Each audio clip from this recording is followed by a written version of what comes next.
folks. Again, we're reading from Stones and Stories.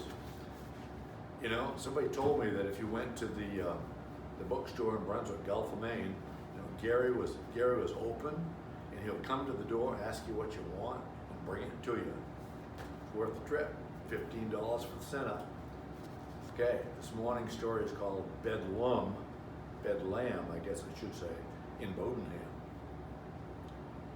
Maybe you didn't know that for 2, maybe 3 years, pre-Depression Bowdoinham was home to more sheep than any other American town east of the Mississippi River.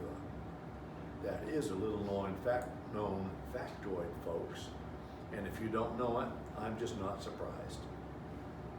I'll repeat it here because it has always affected the way I look at sheep. And sure, there have been times in my life when I have considered having my own flock. But there is also that dreadful night in March, not that long ago, that always seems to make me hesitate. It started simply enough. The Willis family was over for supper. My kids were playing with their kids. Good sounds were coming from all over the house. The smells of supper wafting from room to room. Folks gathering around the wood stove, chatting of stuff that mattered and things that didn't. March in Bowdoinham, we used to say. Spring is in the air. Neighbors who could have all escaped to Florida for a week or two. Jane's folks were down in Clearwater, offering daily reports of water temperature and weather from the 7th floor condo. But this was an off year, so we weren't going to join them for a break. Even those folks across the streets, the keeper of the neighborhood sheep herd, had darkened their house, asked the kids and me to water and feed their flock of expectant ewes while they romped on a South Florida beach.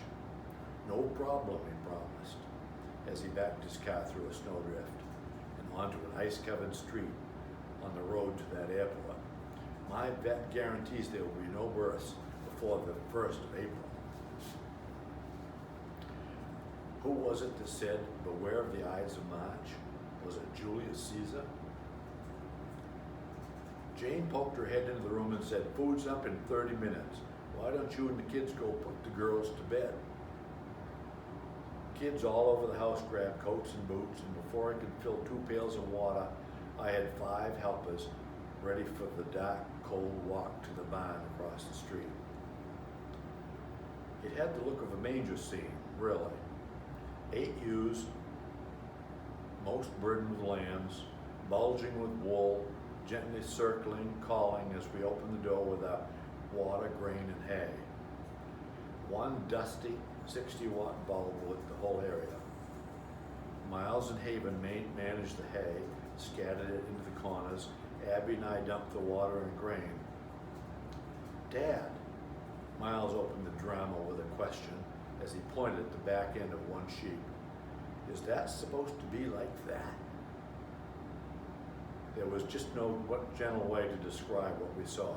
A tiny lamb's foot was projecting from the birth canal of the sheep, rubbing against Miles's leg. Clearly the answer was no. No! There was going to be a birth in that barn tonight, and more likely than not, it was going to be complicated. A breached birth. We got the kids out of the way. They sat on the stairs, unwilling to miss anything. I sent Abby after Jane. I know the expert in having babies in my family. A quick survey found no one in our circle had any experience delivering sheep, so naturally we moved to widen our circle. We called Mike, a sheep herder and a weaver who lived over on Main Street, and he came right over. "Thanks, Mike."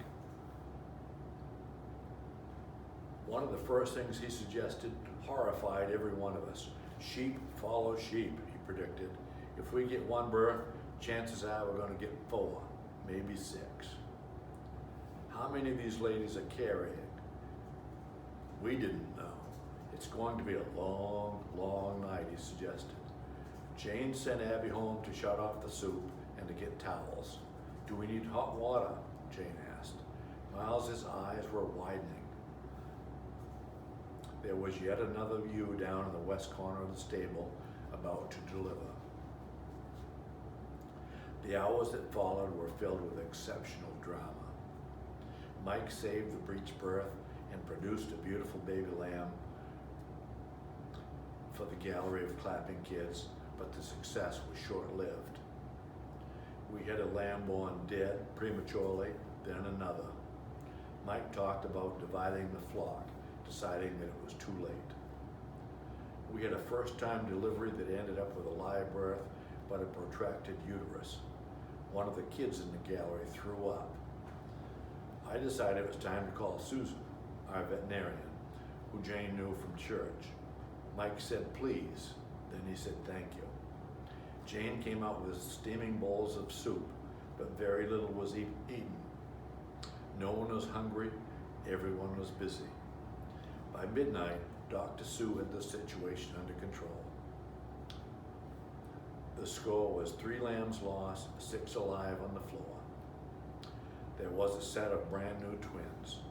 There was one ewe that decided was just fat and probably jealous. There were mothers rejecting lambs that wanted to feed. There were lambs trying to nurse with wrong mothers.